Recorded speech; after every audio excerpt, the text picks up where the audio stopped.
நீ எப்படி வெற்றி பெற்று வந்தாய், உனக்கெல்லாமா இன்னும் ஓட்டு போடுகிறார்கள். ஏன்னா இப்போ சோழர் சொன்னார்ல, இப்படி பேசுகிறவர், அவர் சொன்னார்ல, முடிஞ்சா பெரியாரை சொல்லிட்டு வான்ட்டு. நான் பெரியாரை சொல்லிட்டு தான் ஓட்டு கேட்டுக்கிறேன்.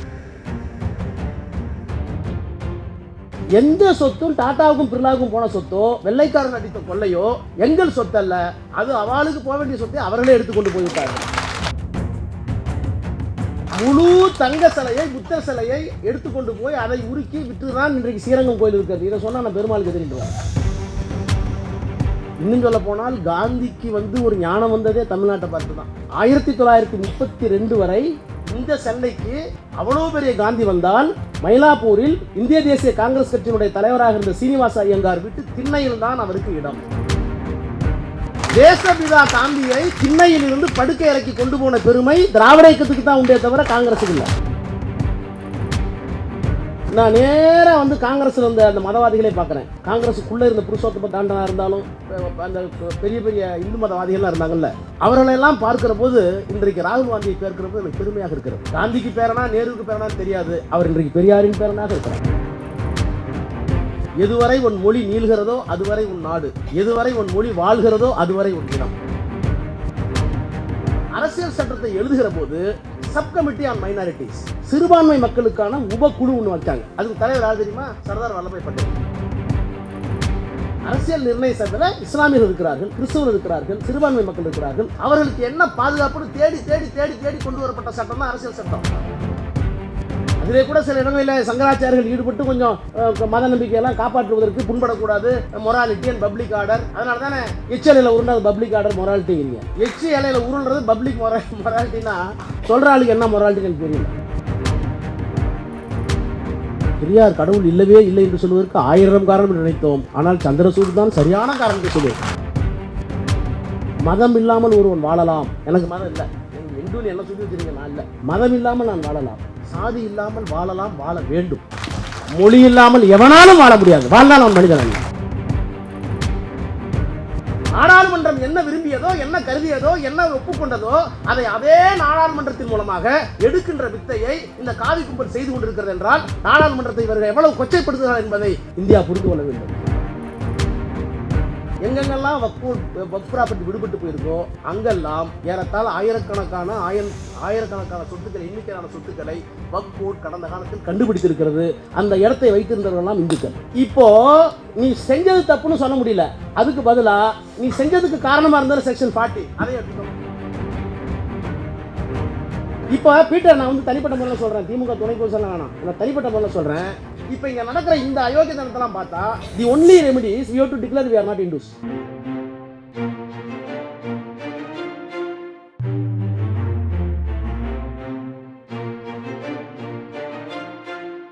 இப்படிப்பட்ட ஒரு குரலை எடுப்பதற்கே ஒரு மன வலிமை வேண்டும். இந்த முறை நாடாளுமன்றத்திலே நான் 6வது முறையாக வெற்றி பெற்று போன போது, பாரதிய ஜனதா கட்சியில் இருக்கிற என்னுடைய தனிப்பட்ட நண்பர்கள் என்னிடத்திலே கேட்ட கேள்வி, நீ எப்படி வெற்றி பெற்று வந்தாய், உனக்கெல்லாமா இன்னும் ஓட்டு போடுகிறார்கள். ஏன்னா இப்போ சோழர் சொன்னார்ல, இப்படி பேசுகிறவர், அவர் சொன்னார்ல, முடிஞ்சா பெரியாரை சொல்லி வச்சுட்டு வான்ட்டு. நான் பெரியாரை சொல்லிட்டு தான் ஓட்டு கேட்டு வந்துருக்கேன். நான் நாத்திகன் என்பதை பல முறை சொல்லியிருக்கிறேன். என்னை இந்துக்கு விரோதி என்று விளம்பரப்படுத்தினார்கள். நான் கடவுள்களை எல்லாம் தூசிக்கிறேன் என்று பிரச்சாரம் செய்தார்கள். இன்னும் குறிப்பாக சொல்லப்போனால், எனக்கு எதிர்த்து போட்டியிட்ட பிஜேபியினுடைய வேட்பாளர் ஒவ்வொரு கிராமத்திலேயும் போய் நான் இந்துக்கு விரோதி என்று சொன்னார்கள். அப்படி இருந்தும் என்ன காரணத்தினாலும் நீலகிரி மக்கள் என்னை தேர்ந்தெடுக்கிறார்கள் என்றால், அவர்களுக்கு பின்னால் தந்தை பெரியாரும் பேரறிஞர் அண்ணாவும் கலைஞரும் இன்னமும் நின்று கொண்டிருக்கிறார்கள் என்று நான் கருதுகிறேன். இவையெல்லாம் வடநாட்டிலே சாத்தியமே இல்லை. எப்படி முடிகிறது என்று கேட்கிறார்கள். ஆனால் எனக்கு இருக்கின்ற வருத்தம், பயமெல்லாம் இப்படி சொல்லிக்கொண்டே எங்கே நாம் பின்தங்கி விடுவோமோ என்கின்ற பயம் இருக்கிற காரணத்தினால்தான் அந்த பயத்தை போக்குகின்ற ஒரு கருத்தரங்கத்தை ஏற்பாடு செய்திருக்கிற நண்பர்களை நான் எண்ணி எண்ணி இருமாப்படைகிறேன், மகிழ்ச்சி அடைகிறேன். நம்முடைய பீட்டர் அல்போன்ஸ் அவர்கள் இங்கே சொன்னார்கள், ஒருவேளை அவரையும் அறியாமல் எங்கேயோ ஒரு குறுகுறுப்பு, நாம் ஒரு கிறிஸ்துவர், வெள்ளைக்காரர்களை பாராட்டி விடக்கூடாது அதிகமாக என்று ட்ரில்லியன் கணக்கில் இங்கிருந்து சொத்துக்களை எல்லாம் வெள்ளைக்காரர்கள் கொள்ளையடித்தார்கள் என்றார்கள். இது குறித்து சசி தரூர் புத்தகம் எழுதியிருக்கிறார். சசி தரூருக்கும் எனக்கும் ஆளுங்கட்சிக்குள்ளேயே சண்டை வரும். அவர் ஒரு பெரிய புத்தகத்தை எழுதினார், அங்கேயே போய் பேசினார். ஆக்ஸ்போர்டில் நான் அங்கே இருக்க நாடாளுமன்ற உறுப்பினர்கள் எல்லாம் அழைத்து வைத்து பேசினார். எங்கள் நாட்டை எப்படியெல்லாம் கொள்ளையடித்தீர்கள் தெரியுமா? நான் இப்போ லண்டன் போயிருந்தேன், என்னை வேற ஒரு கல்லூரியில் கூப்பிட்டுருந்தாங்க. பேசி முடித்த உடனே உங்கள் ஊர் சசி தரூர் இப்படி பேசியிருக்காரு, அவங்க கருத்து என்னன்னு கேட்டாங்க. அது எனக்கு உடன்பாடு இல்லைன்னு சொன்னேன். என்னன்னு கேட்டாங்க. அடிச்சுட்டு போன அவ்வளோ ட்ரில்லியன் பணமும் இங்கே இருக்கிற வளமும் மரங்கள் உள்ளிட்ட கனிம வளங்கள் எல்லாத்தையும் அடிச்சுட்டு போனாங்களே, அதில் ஏதாவது ஒரு துளி தாழ்த்தப்பட்டவன் பிற்படுத்தவனுக்கு சம்மந்தம் உண்டா? யாருக்காவது உண்டா? அந்த சொத்தெல்லாம் எங்கள் வீட்டு சொத்தா? அந்த சொத்து இங்கே இருந்திருந்தா எங்களுக்கு கிடைச்சிருக்குமா? கிடைச்சிருக்காது. எந்த சொத்தும் டாட்டாவுக்கும் பிர்லாவுக்கும் போன சொத்தோ வெள்ளைக்காரன் அடித்த கொள்ளையோ எங்கள் சொத்தல்ல, அது அவளுக்கு போக வேண்டிய சொத்தை அவர்களே எடுத்துக்கொண்டு போய்விட்டார்கள். வெள்ளைக்காரனுக்கு மட்டும்தான் தெரிந்திருந்தது எங்களுக்கு என்ன இல்லையோ அந்த கல்வியை, அந்த சுகாதாரத்தை, அந்த நாகரிகமான வாழ்க்கையை அவன் கொடுத்தான். எவனுடைய சொத்தை கொள்ளை போவதற்கு என்னிடத்தில் கேட்காதே, எனக்கு கொடுத்த சொத்தில் தான் நான் கணக்கு பார்க்கிறேன். எனவே வெள்ளைக்காரன் எனக்கு வேண்டும் என்று தந்தை பெரியார் சொன்னார். 108 காசு சொன்னார் என்ன பெட்ரோல் போன்ஸ். எதுக்கு 108 காசு ஒரு முஸ்லீம்? ஸ்ரீரங்கம் கோயிலே திருமங்கை ஆழ்வார் புத்தர் சிலையை கட்டிதான் கொண்டு போனார்.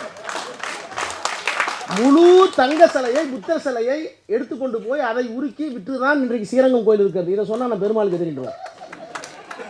வரலாற்று உண்மையை சொன்னால் நான் கடவுளுக்கு எதிரி. என்ன நடக்கிறது என்றால், இந்த அரசியல் சட்டம் வந்தபோது அரசியல் நிர்ணய சபையில் என்னென்னலாம் பேசப்பட்டிருக்கிறது. இன்றைக்கு மாறுபட்ட கருத்துகள் நிறைய இருக்கிறது. வல்லபாய் பட்டேலை பற்றி நிறைய கருத்துக்கள் இருக்கிறது. நானே கூட தேடினேன். அரசியல் பிரிவு 370 விவாதத்துக்கு வந்தபோது என்னால் பேச முடியவில்லை. என்ன டிஆர் பாலு பேசியதால் திராவிட முன்னேற்ற கழகத்துடைய நேரம் இல்லை என்று சொல்லிவிட்டார்கள். ஆனால் அன்றைக்கு நேரு மீது வைக்கப்பட்ட அவதூறுகளை எண்ணி எண்ணி எண்ணி இரவு பகலெல்லாம் நான் தேடி பார்த்தபோது ஆச்சரியமாக இருந்தது. ஆச்சரியமாக இருந்தது. பிரதமராக இருக்கிற நேரு வெளிநாட்டிலே இருக்கிறார். எந்த காந்தியை கொன்றார்களோ அந்த ஆர்எஸ்எஸ் காரர்களை மீண்டும் காங்கிரஸில் சேர்க்க வேண்டும் என்ற தீர்மானத்தை வல்லபாய் பட்டேல் முன்மொழிகிறார். இவர்களுக்கு என்ன பாசம் வல்லபாய் பட்டேல் மேலே? வல்லபாய் பட்டேல் ஒரு சுதந்திர போராட்ட வீரர். சமஸ்தானங்களை இணைப்பதில் அவருக்கு இருக்கிற பங்கு பெரும் பங்கு. ஆனால் நேரு இல்லாமல் அவர் மட்டுமே இணைத்து விட்டதை போலவும், அது எப்படி deputy prime minister can act without the knowledge of the prime minister? எப்படிலாம் சொல்கிறான் பாருங்க. எல்லாம் சேர்ந்து தான் முடிவு பண்ணாங்க. ஏன் அவருக்கு இவ்வளோ பெரிய சிலை ஏன் கொண்டாடுகிறார் என்றால், காந்தி இறந்ததற்கு பிறகும் கொல்லப்பட்டதற்கு பிறகும் ஆர்எஸ்எஸ் காரர்களை, இந்து மகாசபையில் இருக்கிறவர்களை காங்கிரஸில் சேர்த்துக் கொள்ளலாம் என்ற தீர்மானத்தை கொண்டு வந்தபோது அதை முறியடித்தவர் பண்டித ஜவஹர்லால் நேரு. எவ்வளவு பெரிய போராட்டங்கள். சோமநாதர் ஆலயத்தை நாங்கள் கஜானாவிலே கட்டித்தருவோம், இஸ்லாமியர்கள் படையெடுத்தார் சொன்னபோது முடியாது என்று மறுத்தவர் அவர். இன்னும் சொல்ல போனால் காந்திக்கு ஒரு ஞானம் வந்ததே தமிழ்நாட்டை பார்த்து தான். 1932 வரை இந்த சென்னைக்கு அவ்வளோ பெரிய காந்தி வந்தால் மயிலாப்பூரில் இந்திய தேசிய காங்கிரஸ் கட்சியினுடைய தலைவராக இருந்த சீனிவாச ஐயங்கார் வீட்டு திண்ணையில் தான் அவருக்கு இடம். கோளையில் தான் தண்ணீர். 32 அது. திரும்ப 42 வராரு. 42 வருகிற போதெல்லாம் சுயமரியாதைக்கு ஐயா கையில் எடுத்துட்டார். ஐயா சாட்டையை கையில் எடுத்த உடனே காந்தி கஸ்தூரிபாவோட வராங்க வீட்டுக்கு. இப்போ திண்ணையில் இடம் இல்லை, பெட்ரூம் வரைக்கும் போயிடுச்சு. தேசபிதா காந்தியை திண்ணையில் இருந்து படுக்கை இறக்கி கொண்டு போன பெருமை திராவிட இயக்கத்துக்கு தான் உண்டே தவிர காங்கிரஸுக்கு இல்லை. என்ன பிரச்சனைனா, நான் நேராக காங்கிரஸில் இருந்த அந்த மதவாதிகளே பார்க்குறேன். காங்கிரஸுக்குள்ளே இருந்த புருஷோத்தம தாண்டனா இருந்தாலும் அந்த பெரிய பெரிய இந்து மதவாதிகள்லாம் இருந்தாங்கல்ல, அவர்களெல்லாம் பார்க்கிற போது இன்றைக்கு ராகுல் காந்தியை பார்க்கிற போது எனக்கு பெருமையாக இருக்கிறது. இன்றைக்கு ராகுல் காந்தி காந்திக்கு பேரனா நேருவுக்கு பேரனான்னு தெரியாது, அவர் இன்றைக்கு பெரியாரின் பேரனாக இருக்கிறார். செக்குலரிசம் பேசுகிறார். என்ன புத்தகம் படிக்கலாம் என்று எங்களை எல்லாம் கேட்கிறார். நாங்கள் எல்லாம் கொடுத்து கொண்டிருக்கிறோம். இது நாட்டில் பெரும்பான்மையாக காங்கிரஸ் வருமா என்பதல்ல. ஆனால் இன்னமும் நம்பிக்கை ஒளியை ராகுல் காந்தி மூலமாக, காங்கிரஸ் மூலமாக நாங்கள் பெற்றுக் கொண்டிருக்கிறோம் என்று உண்மை. எவ்வளவு பெரிய அயோக்கியத்தனம். இஸ்லாமியர்கள் என்றால் இந்த தேசத்திற்கு ஒன்றுமே செய்யவில்லை என்று. அதை சொல்லுவதற்கு நமக்கு பயமா இருக்கு. ஒன்றும் இல்லை, நீங்கள் பகத்சிங்கை பற்றி பேசுறீங்களே, பகத்சிங்கை பேசுறீங்க, யாரோ பற்றி பேசுறீங்க, வீர சவர்கரை பேசுறீங்க. ஏன் அஷ்ஃபா உல்லா கான் ஒரு போராளி இருந்தார், அஷ்ஃபா உல்லா கான் ஒரு போராளி, வெறும் 26 வயசு. அன்றைக்கு ரிசர்வ் பேங்கினுடைய பணத்தை வைத்திருக்கின்ற ஒரு பெரிய வங்கியில் கொக்கோரி டக்காய்டி, அந்த பெரிய வங்கியில் வந்து கோடிக்கணக்கான பணத்தை எடுத்து வந்து ஆயுதங்களை வாங்கி போராட்டத்திற்காக பயன்படுத்தி பிடிபட்டு தூக்கு தண்டனை அனுப்பித்த ஒரு கைதி. சாகிற போது என்ன சொன்னான்? என்னால் சுதந்திர இந்தியாவை பார்க்க முடியவில்லை, எனக்கு நம்பிக்கை இருக்கிறது என்றேன் ஒரு நாள் கிறிஸ்தவர்களும் முஸ்லிம்களும் இந்தியர்களும் சேர்ந்து ஒரு உன்னதமான இந்தியாவை உருவாக்குகிற போது அந்த இந்தியாவை நான் எங்கிருந்தாவது பார்த்து கொண்டிருப்பேன்னு சொன்னேன். அப்போ இந்த தேசத்தில் என்ன நடந்து கொண்டிருக்கிறது என்றால், வெள்ளைக்காரர்கள் சுதந்திரத்தை கொடுத்துட்டு வெளியே போகும்போது என்ன சொன்னாங்க? அவர்கள் வந்து அதிகாரத்தின் கீழே இந்தியாவை திருந்தார்கள். இந்தியா வந்து ஒருங்கிணைத்தது பை ஃபோர்ஸ், அடக்குமுறை. ஒரு விதத்தில் ஒரு நாடு கட்டமைப்புக்கு வந்தது ஒரு டெரிட்டோரியல் நேஷனலிசம், அது பொய் தான். தேசியவாதம் என்பது இப்போ நேற்று வரைக்கும் திருப்பதி, இன்னைக்கு திருப்பதி நம்மளோட இருந்துச்சு தமிழ்நாடு, இன்னைக்கு போயிடுச்சு. உங்களுக்கு என்ன உடனே தேசியம் வந்துருச்சா? நமக்கு தமிழ்நாடுன்னு வந்துருச்சா? பாவாணர் தான் சொல்லுவார், எதுவரை உன் மொழி நீள்கிறதோ அதுவரை உன் நாடு, எதுவரை உன் மொழி வாழ்கிறதோ அதுவரை உன் இனம். நீ கன்னியாகுமரி சேர்த்துக்கிட்டு தமிழ்நாடு, தேவிகுளமும் பீர்மோடும் தமிழ்நாடு, பிரிச்சுக்கிட்டான் போயிடுச்சு, அவ்வளோதான். இந்த டெரிட்டோரியல் நேஷனலிசம்ங்கிறது நம்மளாக கட்டமைப்பு கொண்டது உண்மை அல்ல, அது தேவை, அவ்வளோதான். மொழிவழி தேசியம் உண்மை. ஆனால் எத்தனை மொழிகள் இந்தியாவில், எவ்வளவு பழக்க வழக்கம், எவ்வளவு உடை. தமிழ்நாட்டில் போடுற உடையை வந்து மணிப்பூரில் போடுறானா, காஷ்மீரில் சாப்பிட்றோம், இங்கே சாப்பிட்றானா? அப்போ உணவு, உடை, பழக்க வழக்கம், திருமண முறை எல்லாம் வேறுபடுகிறது. இந்த வேறுபாடுகளை ஒற்றுமையாக கொண்டு வருவது எப்படி என்பதிலே தான் பெரிய சிக்கல் அரசியல் நிர்ணய சபையில். We have to admit all the cultures which are having inconsistency between them. வேற்றுமை மிக்க ஒரு நாட்டை எப்படி கொண்டு வந்தா? நேரு காயின் பண்ணார், யூனிட்டி இன் டைவர்சிட்டி. வேற்றுமைகளை அங்கீகரிக்கணும். ஒருவேளை மருதையன் அவர்களுக்கு வந்து உடல்நிலை காரணமாகவோ அல்லது மூப்பு காரணமாகவோ நான் மாமிசம் சாப்பிடுவேன் என்ற வீட்டுக்கு வந்தால் நான் கண்டிப்பாக போய் ஒரு ஐயோ மாமிசம் சாப்பிட மாட்டாரு, அவருக்காக புடலை வாங்கிட்டு வா, அவருக்காக பாவகா வாங்கிட்டு சொல்லணும். அதை தான் அவருக்கு நான் பரிமாறணும். அவர் வீட்டுக்கு நான் போகிற போது எனக்கு எல்லா கறியும் பிடிக்கும், என்ன கறின்னு கேட்டு 10 கறி வாங்கிட்டு வந்து வச்சுங்க. அப்போ என்னுடைய வேற்றுமையை அவர் அங்கீகரிக்கிற போது தான் மருதையனுக்கும் எனக்கும் உறவு வலுப்படும். அதுதான் ஒற்றுமை. இவன் கொண்டு வர தத்துவம் என்னன்னா, என் வீட்டில் இதான் இருக்கும், நீ சாப்பிடலன்னு உதப்பேன், என் வீட்டில் நீ சாப்பிடலன்னு நீ மனுஷனே இல்லை. இப்படி ஒரு கலாச்சாரத்தை உருவாக்கி கொண்டிருக்கிற ஒரு அயோக்கியத்தனத்தை இன்றைக்கு பண்ணி கொண்டிருக்கிறார்கள். இந்த சூழ்நிலையில் தான் அரசியல் சட்டத்தை எழுதுகிற போது சப்கமிட்டி ஆன் மைனாரிட்டிஸ், சிறுபான்மை மக்களுக்கான உபக்குழு ஒன்று வச்சாங்க. அதுக்கு தலைவர் யார் தெரியுமா? சர்தார் வல்லபாய் பட்டேல். எடுத்து படிச்சு பாருங்க, அவர் ரொம்ப தெளிவாக சொல்கிறார். ஏன்னா வின்ஸ்டன் சர்ச்சில் தான் இந்தியாவை பற்றி கரெக்டாக அசஸ் பண்ண கொஞ்சம் தீவிரவாதி, கொஞ்சம் அதிகமாக பேசுவார். சுதந்திரம் கொடுக்காதனர். If you are providing freedom to the India, take it granted, India will be ruled by rascals and bootleggers. India will be ruled by rascals and bootleggers. பூட்லெக்கர்ஸ்னார். ஏன் நேருலாம் நம்பினார்? நேரு இருக்காரு, காந்தி இருக்காரு. நாங்கள் நேருவும் காந்தி எங்கள்கிட்ட படித்தார், அதனால பிரச்சனை இல்லை. அதுக்கு பிறகு வரவன் எப்படி இருப்பான்னு கேட்டார். இப்போ நான் பொறுப்பு இல்லை, ஏதாவது பேசுனீங்களா? வின்ஸ்டன் சர்ச்சில் என்ன சொன்னார் என்றால், மேற்கத்திய கல்வியை நேருவும் காந்தியும் படித்து இங்கிருந்து போயிருக்கிறார்கள், அவர்கள் இருக்கிற வரை எனக்கு பிரச்சனை இல்லை. ஆனால் நான் இந்தியாவை அதற்கு பிறகு வருகிறவர்கள் எப்படி இருப்பான்னு பார்க்கிறேன், அவர்களுக்கு இந்த நாட்டை ஆள தெரியாது, ராஸ்கல்ஸாக இருப்பான், என்னென்னவோ சொன்னார். நான் பொறுப்பு இல்லை. அவையெல்லாம் உண்மையோ என்று எண்ணக்கூடிய அளவுக்கு இன்றைக்கு இந்தியாவில் நடைபெற்று என்ன காரணம்? 1900 அரசியல் நிர்ணய சபையில் இஸ்லாமியர்கள் இருக்கிறார்கள், கிறிஸ்தவர்கள் இருக்கிறார்கள், சிறுபான்மை மக்கள் இருக்கிறார்கள். அவர்களுக்கு என்ன பாதுகாப்புன்னு தேடி தேடி தேடி தேடி கொண்டு வரப்பட்ட சட்டம் தான் அரசியல் சட்டம். அந்த அரசியல் சட்டத்தில் அவருக்கு எல்லா பாதுகாப்பு இருக்குது, தாழ்த்தப்பட்ட மக்களுக்கு பாதுகாப்பு இருக்குது. அதிலே கூட சில இடங்களில் சங்கராச்சாரியர்கள் ஈடுபட்டு கொஞ்சம் மத நம்பிக்கையெல்லாம் காப்பாற்றுவதற்கு புண்படக்கூடாது, மொராலிட்டி அண்ட் பப்ளிக் ஆர்டர். அதனால தானே எச்சி இலையில் உருண்டாது பப்ளிக் ஆர்டர் மொராலிட்டிங்கிறீங்க. எச்சி இலையில் உருள்றது பப்ளிக் மொராலிட்டின்னா சொல்கிற ஆளுக்கு என்ன மொராலிட்டின்னு எனக்கு தெரியல. மைக்கேல் பட்டியில் மனமாற்றங்கிறீங்க, சிபிஐ ஒப்படைக்கிறீங்க, சிபிஐ இல்லைங்குது, உள்ளே இருக்கிற ஜட்ஜ் என்ன பண்ணுறது? என்ன நடக்கிறது என்றால் அரசியல் சட்டம் மட்டுமல்ல, அரசியல் சட்டத்தில் சொல்லப்பட்டிருக்கின்ற எல்லா நிறுவனங்களையும் சிதைக்கிறார்கள். ஹிட்லர் தோத்து போனார். அவருடைய தோல்விக்கு என்ன காரணமோ அதையெல்லாம் கண்டுபிடித்து அந்த தோல்வி வராமல் பார்த்து கொண்டே முன்னேறுகின்ற ஒரு மோசமான பாசிச ஆட்சியை நாம் பெற்றிருக்கிறோம். ஹிட்லரோட ஹோஸ்ட். ஹிட்லர் எதெல்லாம் தவறினாரு? இன்ஸ்டிடியூஷன் மெக்கானிசத்தில் கை வைக்கல அவர் கூட. ஆனால் இன்னைக்கு என்ன, இப்போ நீ சொன்னீங்களே பிபிசியில் மாட்டிக்கிட்டாருன்னு, சுப்ரீம் கோர்ட் ஜட்ஜு பிபிசியில் மாட்டுறாரோ இல்லையோ, as a student of law நான் சொல்கிறேன், எனப்பா பீட்டனுக்கு தெரியும். 4 பேர் 5 பேர் செஞ்சு ஒரு பெஞ்சில் உட்காந்தா ஜட்ஜ்மெண்ட் எழுதுனா 2 பேர் டிசன் நோட் கொடுக்கலாம், இல்லைனா ஒருத்தர் எல்லாத்தையும் சேர்த்து எழுதலாம், யுனானிம்ஸாக கொடுக்கலாம். ஜட்ஜ்மெண்ட் யுனானிம்ஸாக இருக்கலாம், 5ல் 2 பேர் பிரிஞ்சு இருக்கலாம், 3 பேர் ஒரு பக்கம் இருக்கலாம். ஆனால் ஜட்ஜ்மெண்ட் எழுதுன யாருன்னு அதில் இருக்கணும். 5 பேர் எழுதுனா இது ஒரு பெஞ்சுன்னு வச்சுக்கிங்க, இந்த 5 பேர் சேர்ந்து ஜட்ஜ்மெண்ட் கொடுக்குறாங்க. ஒன்று பீட்டர் கையெழுத்து போடணும், இல்லைனா மருதன் கையெழுத்து போடணும், இல்லைன்னா கையெழுத்தே இல்லாமல் ஒரு ஜட்ஜ்மெண்ட் வருது. கையெழுத்தே இல்லாத ஒரு judgment never in the judiciary. உச்சநீதிமன்றத்தினுடைய பெரு அமர்வு யாருமே இல்லாமல் ஒரு கையெழுத்து, எல்லாரும் ஒரே மாதிரி கையெழுத்து போட்டு அனுப்புறாங்க. யார் எழுதுனா? Who is the author of the judgement? It was never disclosed in spite of the demand which was made in the public. கற்றறிந்த வழக்கறிஞர்கள் கேட்டாங்க, யார் யார் ஜட்ஜ்மெண்ட் எழுதுனது? கடைசியாக தான் முடிவு வந்துச்சு, கடவுள் சொன்னார் நாங்கள் எழுதினோம்.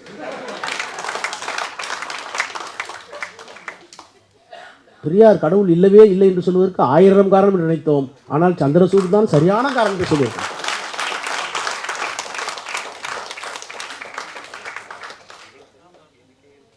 அப்போ அரசியல் சட்டத்தினுடைய நிர்ணய சபையில் தாழ்த்தப்பட்டவனுக்கு என்ன பாதுகாப்பு, பிற்படுத்தப்பட்டவர்களுக்கு பின்னாலே என்ன பாதுகாப்பு கொடுக்க வேண்டும், அதையெல்லாம் இன்னைக்கு அம்பேத்கர் நேஷனல் பேக்வர்ட் கமிஷன் ஒன்று கொண்டு வந்தார். அந்த கமிஷனை ஏன் நேரு அமைக்கலாங்கிறதுக்காக தான் ரெசிக்னேஷன் ஒரு காரணம், ஹிந்து கோபில் ஒரு காரணம். தாழ்த்தப்பட்டவர்களை போல பிற்படுத்தப்பட்டவர்களை வன்னியரா, கல்லாரா, மறவரா, முதலியாரா, செட்டியாரா அவர்களும் படிக்காமல் தான் இருக்காங்க. சோசியலி எஜுகேஷனலி பேக்வர்டு தான் அமைக்கணும். ஆனால் எனக்கு இருக்கின்ற ஒரு மிகப்பெரிய பேர், எனக்கு இருக்கிற வாய்ப்பு என்னன்னு கேட்டால் ஷெட்யூல் காஸ்ட் யாருன்னு வெள்ளக்காரன் எழுதி வச்சுட்டான். It was easy to me to accept the table which was given by British. யார் அன்சியபிள், யார் அன்டச்சபிள், யார் அன்அப்ரோச்சபிள், நெருங்கக்கூடாதவர்கள், பார்க்கக்கூடாதவர்கள், தொடக்கூடாதவர்கள் யார் என்பதை வெள்ளைக்காரன் எழுதி வச்சிருந்தான். பட்டியலிங் இருந்துச்சு. ஏன்னா ஊருக்கு வெளியே இருந்தான், அவன்லாம் பறையராக, பல்லராக, அருந்தியராக இருந்தான். அப்போ அவனெல்லாம் ஷெட்யூல்டு காஸ்ட் பட்டியலினம். அந்த பட்டியலினத்தை போலவே தீண்டாமைக்கு அப்பாற்பட்டு கல்வியில் பின்தங்கி இருக்கின்ற, சமூகத்தில் பின்தங்கி இருக்கிற வன்னியர் இருக்கிறாங்க, செட்டியார் இருக்கிறாங்க, முதலியார் இருக்கிறாங்க, நாடார் இருக்கிறாங்க. அவர்களுக்கும் இடஒதுக்கீடு தர வேண்டும் என்று சட்டம் இயற்றியவர் அம்பேத்கர். அதை ஏன் செய்யலன்னு கேட்டதுனால தான் வெளியே போனார். இன்றைக்கு தாழ்த்தப்பட்ட மக்களுக்கும் பிற்படுத்தப்பட்ட மக்களுக்குமே அம்பேத்கர் எழுதி வாக்குவாங்க. ஆக எவ்வளவு எல்லாம் திரித்திருக்கிறார்கள் அம்பேத்கரும், நேருவும், காந்தியும். அன்றைக்கு இருக்கிற யாராக இருந்தாலும் சொல்கிறாங்க, அரசியல் சட்டத்தில் இருந்த முற்போக்குவாதிகள் எல்லாம் எல்லாம் என்ன காரணம் என்றால், வெள்ளைக்காரன் ஒரு விசைக்கின் கீழ் நம்ம வைத்திருந்தான். சுதந்திரமாக இல்லை, ஆனால் சுதந்திரமாக, தன்னிச்சையாக, அன்போடு, ஒருமைப்பாட்டோடு, பரஸ்பர மரியாதையோடு, நட்போடு இருக்க வேண்டும் என்றால் இந்த அரசியல் சட்டம் தேவை என்று கொண்டு வந்ததுதான் இந்திய அரசியல் சட்டம். அந்த சட்டத்தை தான் இப்படி சொன்னீங்க Dhankhar, the basic structure of the constitution cannot be amended. 13 judge, 68 நாள் ஆர்குமெண்ட்டு. பேசிக் ஸ்ட்ரக்சர் அதுக்கு அரசியல் சட்டத்தின் அடிப்படையை மாற்றலாமா, மாற்றக்கூடாதுன்னு 68 நாள் ஆர்குமெண்ட்டு. இரவு 11 மணிக்கு போச்சு. எல்லாரும் உட்காந்து, இல்லை நீங்கள் எதை வேணாலும் மாற்றிங்க, ஆனால் இந்தியா ஒற்றுமையாக இருக்க வேண்டுமானால் வெவ்வேறு மொழி, வெவ்வேறு மதம், வெவ்வேறு பண்பாடு, வெவ்வேறு கலாச்சாரம், வெவ்வேறு பழக்க வழக்கங்கள், வெவ்வேறு உணவு, வெவ்வேறு உடை, எல்லாம் வேற வேற, ஆனால் இந்தியா ஒன்றாக இருக்க வேண்டும் என்றால் these are all the basic structures you should not touch. அதை இந்தியாவினுடைய துணை ஜனாதிபதி தங்கர் அவர்கள் அந்த ஜட்ஜ்மெண்ட் தப்பு மாற்றணுங்கிறார். இன்னைக்கு பிரைம் மினிஸ்டர் பேசியிருக்காரு, மொழியால் நாட்டை பிரிக்கிறார்கள். மொழிதான் உண்மை, மொழிதான் உண்மை. மதம் இல்லாமல் ஒருவன் வாழலாம். எனக்கு மதம் இல்லை, நீங்கள் எண்டுன்னு என்ன சொல்லி வச்சுருங்க, நான் இல்லை. மதம் இல்லாமல் நான் வாழலாம், சாதி இல்லாமல் வாழலாம், வாழ வேண்டும். மொழி இல்லாமல் எவனாலும் வாழ முடியாது, வாழ்ந்தால் அவன் மனிதன் அல்ல. அப்போ எனக்கு என்ன அடிப்படை உரிமையோ, நான் யார் என்பதை தீர்மானிக்கிறதோ அந்த மொழிதான் பிரிக்கிறது, மதம் சேர்க்கிறது என்றால் சொல்கிறாங்க எவ்வளோ பெரிய முட்டாள் இருக்கணும். ஆனால் அவர் பிரதமராக இருக்காங்க தான் பிரச்சனை. நான் ஒன்றும் ஆவேசமாலாம் பேசல, உண்மையை தான் சொல்கிறேன். நான் ஏதோ நான் சிக்கிற மாதிரி பார்க்குறாரு அவர். இப்படி இப்படி ஒரு அசாதாரணமான சூழ்நிலை தான் வக்ஃப் சட்டம் வருது. இந்த சட்டத்தை போய் பார்த்தா, நான் ஒரு ட்ரையல் கோர்ட் லாயர். இந்த ட்ரையல் கோர்ட் லாயருக்கு சில விசேஷ குணங்கள்லாம் இருக்கும். நீங்கள் வந்து கான்ஸ்டிடியூஷன் லாயருக்கு வந்து இன்டர்பிரேஷன் 2-3 மணி நேரம் டூன்னு அடிச்சு விட்டா போதும். ஆனால் இந்த ட்ரையல் கோர்ட் லாயர் வந்து இப்போ எனக்கு வந்து 135 விட்னஸ். இந்த 135வது விட்னஸ்ஸு, 135வது சாட்சி, 8வது சாட்சியை எந்த இடத்துல முரண்படுறான், கான்ட்ரடிக்ஷன்ஸ். 26வது சாட்சி 7வது சாட்சி சொன்னதை எப்படி மறுத்துருக்கிறான். இவ்வளவையும் நுணுக்கமாக கொண்டு வந்து ஜட்ஜி முன்னாடி வைக்கணும். அதான் ட்ரையல் கோர்ட்டோட வேலை. அந்த மாதிரி இந்த வக்ஃபில் போய் 5-6 சிட்டிங் 3 மாதம் ஆயிடுச்சு. இது என்ன தாண்டா திருத்தம் கண்டுபிடிக்க முடியல. கடைசியில் பார்த்தா ஒன்றும் இல்லை. 1954 வக்ஃப் போர்டு சட்டம் அமலுக்கு வருகிறது. இஸ்லாமியர்களை காப்பாற்றுவதற்கு, இஸ்லாமியர்களுடைய சொத்துக்களை காப்பாற்றுவதற்கு, அவர்களுக்கு இருக்கிற உரிமையை காப்பாற்றுவதற்கு.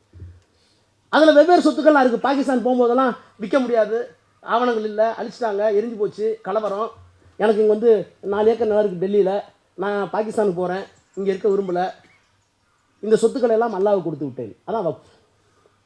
அப்புறம் சில எழுதி வச்சுட்டு போயிருப்பாங்க, ஆவணங்கள் இருக்காது. ஆவணங்கள் என்னன்னே தெரியாது, யூசேஜ், வக்ஃப் அண்டர் யூசேஜ். இப்படி 3-4 பிரிவுகளில் எந்த தொந்தரவும் இல்லாமல், there is no claim at all over the property. It has been treated as a waqf. Whether they are having document or not, it is altogether different. Notwithstanding the title, so many places were treated as waqf and used to be waqf by the Muslims. உனக்கு என்ன பிரச்சனை இல்லை? உனக்கு என்ன பிரச்சனை இல்லை? இதை பாதுகாப்பதற்கு 1995 நரசிம்மராவ் அவர்கள் சட்டத்தில் வந்து செம்மைப்படுத்தினார் இந்த வக்ஃப் பை யூசேஜ். அவனுக்கு டாக்குமெண்ட் இருக்குன்னு அவசியம் இல்லை. அவன் பொருள் இல்லை, பக்கத்தில் இந்து கேட்கல இல்லை, கிறிஸ்டின் கேட்கல இல்லை, அவன் தான் நம்மளும் வச்சுருக்கான், டிக்ளரிஸ் வக்ஃப். அது அவனுக்கு பாதுகாப்பு. இந்த மாதிரி பல பாதுகாப்பு. ஒரு சொத்து வந்து வக்ஃப் ப்ராப்பர்ட்டியே இல்லையாங்கிறதுக்கு யார் முடிவு பண்ணோம்? 54 சட்டத்தில் குழப்பமாக இருந்தது. கலெக்டரை விட்டால் இந்துவாக இருந்தால் சரியா இல்லை, கலெக்டர் இல்லைன்னா இன்னொரு போட முடியல. அதற்காக திருத்தம் கொண்டு வந்தார்கள். சர்வேயர், வக்ஃப் சர்வேயர்னு. அந்த சர்வேயருக்கு சிவில் கோர்ட் அதிகாரம்லாம் கொடுத்தாங்க. அவர் வந்து எந்த சாட்சியத்தையும் கூப்பிடலாம், ஆவணங்களை பரிசீலிக்கலாம். அவர் கொடுக்குற judgment it is almost district முன்சிப் கோர்ட், அப்புறம் அப்பீல், அப்புறம் ட்ரிபியூனல், இதெல்லாம் கொண்டு வந்தாங்க. அதுலேயும் சில குறைபாடுகள் இருந்தது. 2013 டாக்டர் மன்மோகன் சிங் அவர்கள் சோனியா காந்தி இருக்கிற போது அதை மீண்டும் சப்பனிட்டார்கள். ஏறத்தாழ ஒரு 60-70 அமெண்ட்மெண்ட் கொண்டு வந்தாங்க. எல்லாம் ஒன்றும் படித்து பார்த்தா ஒன்றும் புரியல. ஒரு 2 மாதம் ஆச்சு ட்ரையல் கோர்ட்டில் ஆயிரு. எனக்கு திடீர்னு ஒரு நாள் 12 மணிக்கு எடுத்து படித்து பார்க்குறேன், இரவு குளிராக இருக்கேன்னு, தூக்கம் வரலையான்ட்டு. வேறு ஒன்றும் இல்லை. இந்த அமெண்ட்மெண்ட்டு 95 என்ன கொண்டு வந்தாரோ நரசிம்மராவ், எப்போவுமே சட்டம் வந்து அமெண்ட்மெண்ட் வந்து டுவர்ட்ஸ் ப்ராஸ்பெக்டிவ். என்னென்னலாம் குறைபாடுகள் இருக்கிறதோ அதையெல்லாம் சரி செஞ்சு முன்னேறணும். அதான் அமெண்ட்மெண்ட்டு. முன்னேறிட்டார் 95. அதுவும் 2013 இன்னும் முன்னேறிட்டாங்க. இதெல்லாம் ஒன்றும் நரசிம்மராவ் சோனியா காந்தி தனியாக பண்ணிடல. The entire amendment was placed before the parliament.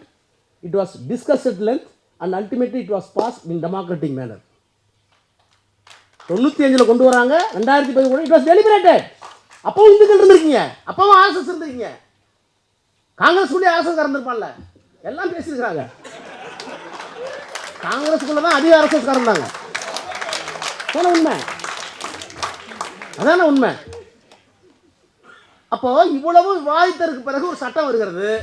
திடீர்னு எனக்கு எல்லாம் எடுத்து பார்த்து, நான் ஒரு பச்சை இங்கு சிவப்பு இங்கு பிளாக்லாம் எடுத்து இதை ஏண்டா கொண்டு வந்தான், இதை ஏண்டா கொண்டு வந்து பார்த்தா திடீர்னு புத்தருக்கு ஞானோதயம் அந்த மாதிரி எனக்கு தெரிஞ்சது ஒன்றும் இல்லை. அந்த அமெண்ட்மெண்ட்டு இப்போ இருக்கிற திருத்த சட்டம் என்பது 95 நரசிம்மராவ் கொண்டு வந்ததையும் 2010 மன்மோகன் கொண்டு வந்ததையும் எடுத்து விட்டால் இந்த சட்டம் பலதான். இந்த அயோக்கியத்தனத்தை எங்கேயாவது நடத்துவாங்களா? நாடாளுமன்றம் என்ன விரும்பியதோ, என்ன கருதியதோ, என்ன ஒப்புக்கொண்டதோ அதை அதே நாடாளுமன்றத்தின் மூலமாக எடுக்கின்ற வித்தையை இந்த காவி கும்பல் செய்து கொண்டிருக்கிறது என்றால் நாடாளுமன்றத்தை இவர்கள் எவ்வளவு கொச்சைப்படுத்துகிறார்கள் என்பதை இந்தியா புரிந்து கொள்ள வேண்டும். அப்போ எந்த இன்ஸ்டிடியூஷன் வந்து suppose to be preserve our rights, that institution is being used to de-establish and destroy our rights. எந்த நாடாளுமன்றம் இருந்தால் எங்களுக்கு உரிமை பாதுகாக்கப்படும் நம்பினோமோ அதே நாடாளுமன்றத்தை வைத்து அந்த உரிமைகளை தூக்கி எறிகிற வேலையை அவர் பார்க்குறாங்க. அதை விட கொடுமை, நீங்கள் இந்தியா ஃபுல்லாக போயிட்டு வந்தோம். இந்த வக்ஃப் திருத்த சட்டத்தை எதிர்த்தவர்கள் வெறும் 5% கூட இருக்க மாட்டாங்க. 5% கூட இல்லை. வந்தவர்கள் எல்லாம் ஆர்எஸ்எஸ். அதில் ஒரு ஸ்லைட் போட்டு காமிச்சாங்க, ப்ரெசன்டேஷன் கொடுப்பாங்க எல்லாம். இப்போ அவங்களுக்கு பெரிய சிம்மஸ்வரப்பணமாக நாங்கள் தான். நீங்கள் வந்து 70 லட்சம் 80 லட்சம்லாம் கொடுத்து சீனியர் கவுன்சில் அப்பாயின் பண்ணாங்க. சீனியர் கவுன்சில் வந்து அப்படியே பேசுவாங்க பம்பாஸ்டிக் லாங்குவேஜில். எல்லாம் கேட்டுட்டு ஒன்று கேள்வியை கேட்டோம்னா தருமாட்டி எதிர்த்து போயிடுவோம். அதாவது 1995 சர்வே கமிஷனருக்கு தெரியாமல், அரசாங்கத்துக்கு தெரியாமல் சில வக்ஃப் ப்ராப்பர்ட்டி சில பேர்த்தினுடைய கையில் இருக்குது, அது உள்ளபடி வக்ஃப் ப்ராப்பர்ட்டி. ஆனால் சர்வே கமிஷன் நடவடிக்கை எடுக்க மாட்டேங்கிறார், எடுக்காமல் பார்த்துக்கிறாங்க, கலெக்டர் எடுக்காமல் பார்த்துக்கிறாங்க. இந்த மாதிரி ஒரு அனுபவம் வக்ஃப் போர்டுக்கு அரசாங்கத்துக்கு வருது. இப்போ போலீஸ்காரர் தான் கொலையை கண்டுபிடிக்கணும், அவர் பார்க்கல, ஊரில் இருக்குன்னு சொல்ல மாட்டேங்கிறான். ஒரு புது மெக்கானிசம் தேவை நினைப்போம்ல, அது மாதிரி கலெக்டர் நடவடிக்கை எடுக்கல, survey commissioner contemplated in the Waqf Act did not act it, then what will be the consequences?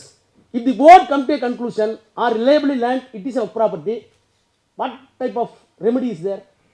அப்போ அதுக்கு ஒரு அமெண்ட்மெண்ட் கொண்டு வராங்க காங்கிரஸ் பீரியடில். என்ன பண்ணுறாங்கன்னா, சர்வே கமிஷனர் கொண்டு வரலான்னு பரவாயில்ல, if the Waqf board reliably learned it is a Waqf property, then powers can be invoked under this act as if she is a survey commissioner. Survey கமிஷனருக்கு என்ன அதிகாரம் இருக்கிறதோ அந்த அதிகாரத்தை வக்ஃப் போர்டு பயன்படுத்தலாம்.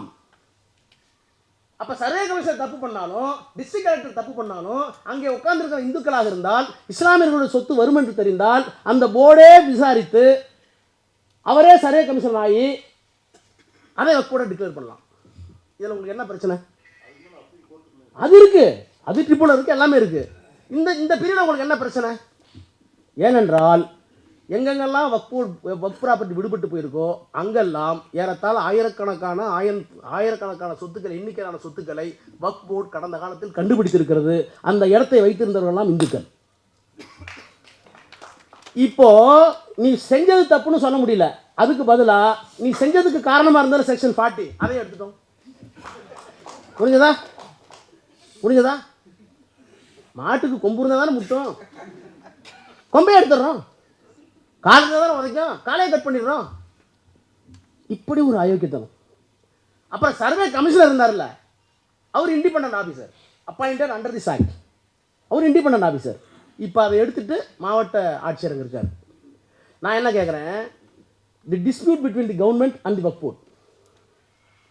ஒரு கேஸில் அரசாங்கத்துக்கு வக்ஃப் போர்டுக்கு பிரச்சனை வருது, முடிவு பண்ண வேண்டிய ஒரு கலெக்டர். நீங்கள் வக்கீல் யாராச்சும் வந்து தெரியும், நேச்சுரல் ஜஸ்டிஸில் வந்து ஒரு முக்கியமானது வந்து no one can be judge for is own cause. நான் சம்மந்தப்பட்ட வழக்கிற்கு நானே நீதிபதியாக இருக்க முடியாது.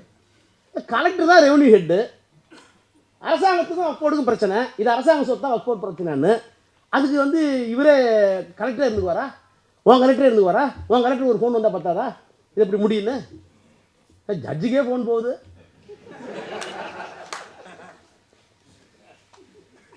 இதை நாங்கள் கேட்டோம், no one can be judge for own cause, how it is possible. நான் நேராக கேட்டேன், see you are going to enact this law in this parliament. 5 கிலோமீட்டரில் சுப்ரீம் கோர்ட் இருக்குது, அங்கே அது ஸ்டக் டவுன் ஆகிடும்னு. அதுக்கு ஒருத்தர் சொல்கிறேன், அதையும் நாங்கள் பார்த்துக்குறோங்கிறான். ஜேபிசி இல்லையா ஆப் ரெக்கார்டு இதெல்லாம் நிற்காதியா, அதை விடுங்க ராஜா, நாங்கள் பார்த்துக்குறோம். இப்போது தி கம்ப்ளீட் லாலெஸ்னஸ் கான்ஸ்டியூஷனில் இருக்கானே தெரியல. இதுக்கெல்லாம் என்னதான் இல்லை, பெரும்பான்மைங்க ஒரே காரணத்துக்காகவா? அதனால தான் இப்போ நான் கூட மருதன்ட்ட பேசிகிட்டு இருந்தேன், அண்ணா வழி கலைஞர் வழிலாம் போய் பெரியார் வழி தான் எடுக்கணுமோ? கற்பப்பையை என்ன கற்பப்பையை ஏன் எடுக்க சொன்னார்? கற்பப்பையை எடுக்கணும்னு சொன்ன பெரியார் ஏன் சீர்திருத்தத்தை நடத்தி வைத்தார்? அந்த சீர்திருத்தத்தில் குழந்தை பிறந்தா அந்த பெண் பிள்ளைக்கு ஏன் ரஷ்யான் பேர் வச்சார்? பையன் பிறந்தா அவங்க சிதம்பரம் பேர் வச்சார். என்ன ஏன் ரஷ்யான் பேர் வைக்கிறீங்களே? ஏன்னா சிதம்பரம் பேர் வைக்கிறோம், ரஷ்யான் வைக்கக்கூடாது. அப்போ கற்பப்பை எடுன்னு சொன்ன கற்பப்பை எடுக்கவா? இந்த கற்பப்பை இருக்கிற காரணத்தினால் உன்னை அடிமையாக்குகிறான், பிள்ளை இருக்கிற மிஷின் ஆக்குறான், அதனால எடுனார். அப்புறம் அடுத்த நாள் கல்யாணத்துக்கு போனார். சொல்கிறதுக்கான இப்போ அதனால தான் சொல்கிறேன். இப்போ நான் என்ன கேட்குறேன், those who are not Indians அப்படின்னு சொல்ல முடியாது. Those who are not Muslims, those who are not Christians, those who are not those வேறு ஹிந்துஸ். இப்போ நான் இந்து தானே, எனக்கு என்ன அடையாளம்? நான் கிறிஸ்தவன் அல்ல, விட்டுரு. நான் முஸ்லீம் அல்ல, விட்டுரு. அதனால் நான் இந்து. இந்த அடையாளம் எனக்கு வேணான்ற, நான் யாருன்னு சொல்லு. எது கோழி இல்லையோ, எது கொக்கு இல்லையோ, எது குதிரை இல்லையோ அதெல்லாம் ஆடுனா நியாயமா? ஆடுன்னா என்னன்னு சொல்ற? இந்த வரையறையை நான் எங்கேயுமே பார்க்கல. இப்போ பீட்டர், நான் வந்து தனிப்பட்ட முறையில் சொல்கிறேன், திமுக துணை பொதுச்செயலாளர் வேணாம், நான் தனிப்பட்ட முறையில் சொல்கிறேன். இப்போ இங்கே நடக்கிற இந்த அயோக்கியத்தனத்தெல்லாம் பார்த்தா the only remedy is we have to declare we are not Hindus. நான் சைவனாக இருந்துட்டு போகிறேன் சார், நம்ம நடக்க கடவுள் நம்ம ஏன் நம்பி உங்களுக்கு திணிக்கல. தென்னாடுடைய சிவனே போட்டு எந்நாட்டவருக்கு நிறைவாக போட்டுருந்தாங்க வச்சுக்கோங்க. எங்கள் ஊரில் சிவன், உங்கள் ஊரில் அல்லா, உங்கள் ஊரில் இயேசுநாதர். சைவம் இருக்கட்டும், திருமால் வழிபாடு இருந்த வைணவம் கூட இருக்கட்டும், முருக வழிபாடு கௌமாரம் கூட இருக்கட்டும், விநாயகருக்கு உள்ள காணபத்தி இருக்கட்டும், இந்த எல்லா மதத்தையும் சேர்த்து ஒன்னாக்கனவர் தானே சங்கராச்சாரியார், சன்மத ஸ்தாபகர். அயோக்கியதானத்துக்கு பேர் சங்கராச்சாரி. எல்லாம் ஆட்டுக்கறி, மாட்டுக்கறி, பன்னிக்கறி, பாம்பு கறி எல்லாத்தையும் ஒன்றா போட்டு குட் நான்வெஜ் தேர்வு லேபிள் போட்டால்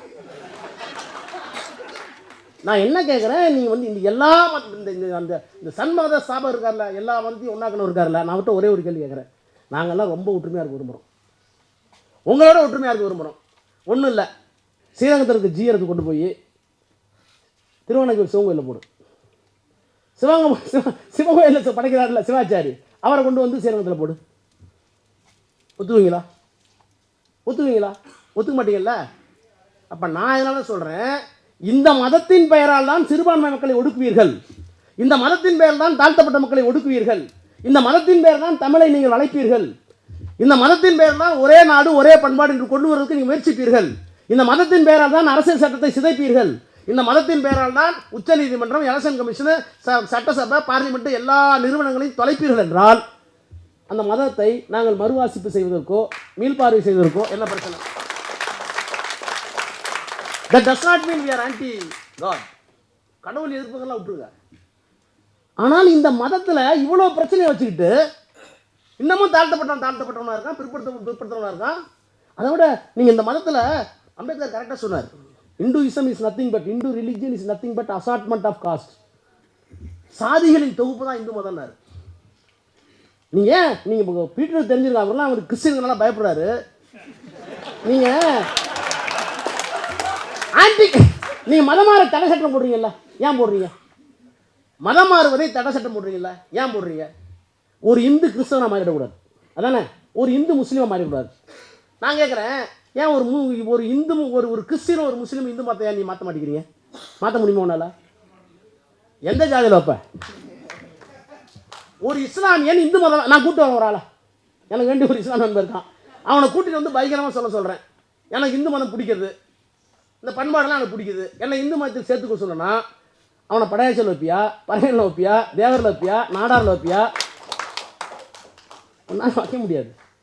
ஒன்றால் இழுத்துக்க முடியாமல் தான் இன்னொருத்தர் போகாமல் பார்த்துக்கிறேன். அப்போ இப்படி ஒரு விசித்திரமான மதத்தை வைத்துக்கொண்டு இந்தியாவினுடைய அரசியல் சட்டத்தை சிதைத்து, ஒற்றுமையை சிதைத்து, எப்போ பார்த்தாலும் ஒரு பதஷ்டம். இப்போ நீ சொன்னீங்களே, அங்கே ஆரம்பித்தாங்க, அயோத்தியில் ஆரம்பித்தாங்க, இன்றைக்கி ஒவ்வொரு இடமா வந்துட்டு இருக்காங்களே. நம்ம இன்னமும் சொல்லிட்டு கூடாது தமிழ்நாடு சேஃபாக இருக்குது, தமிழ்நாடு சேஃபாக இருக்குன்னு. இப்படியே சொன்னால் தமிழ்நாடு சேஃபாக இருக்காது. ஏன்னா கொஞ்சம் கொஞ்சமாக வருவாங்க. ஏன்னா அவங்க இப்போல்லாம் ஆள் பிடிக்கிறது வந்து முன்னாடிலாம் வந்து நம்ம ஏமாந்தோம், ஆளெல்லாம் அக்ரஹாரத்தில் தான் பிடிப்பான்னு. இப்போல்லாம் நாடார் தெருவிலே பிடிக்கிறான், செட்டியார் தெருவில் பிடிக்கிறான், பரத்தூரில் பிடிக்கிறான், பள்ளத்தில் பிடிக்கிறான். புள்ளை பிடிக்கிற வேலையை இந்துத்துவ வாசிகள் பிடிக்கிறான். இல்லை, இப்போ நாடாளுமன்றத்தில் இல்லை, நாடாளுமன்றத்தில் ஒரு முஸ்லீம் கூட இல்லை, இப்போ இல்லை. எனவே இது சிரிப்புக்காக அல்ல, we are at cross road. இந்தியாவினுடைய அரசியல் சட்டத்திற்கு ஆபத்து, மத நல்லிணத்திற்கு ஆபத்து. பெரியாரும் அம்பேத்கரும் இன்றைக்கு தேவைப்படுகிறார்கள், ஆனால் எத்தனை பேரால் கொண்டு போக முடியும்னு தெரியல. உத்தரப்பிரதேசத்தில் இல்லை, மத்திய பிரதேசத்தில் இல்லை, தமிழ்நாட்டு மட்டும்தான் அந்த குரலாவது ஒழித்து கொண்டிருக்கிறது. Voice of Tamil Nadu should go the voice of India. அந்த இடத்தை நோக்கி நாம் நகர்வதற்கு உறுதி எடுத்துக் கொள்கிற நாளாக இந்த நாள் இருக்க வேண்டும். உள்ளபடியே நான் பணிந்து வணங்கி இந்த பிள்ளைகள்லாம் பாராட்டுறேன். 20 வயசு 25 வயசு சின்ன பிள்ளைங்க நீங்கள்லாம். இந்த முயற்சியை எடுத்த உங்களை வயது பார்க்காமல் குனிந்து வணங்கி வாழ்த்துகிறேன். நன்றி, நன்றி, நன்றி.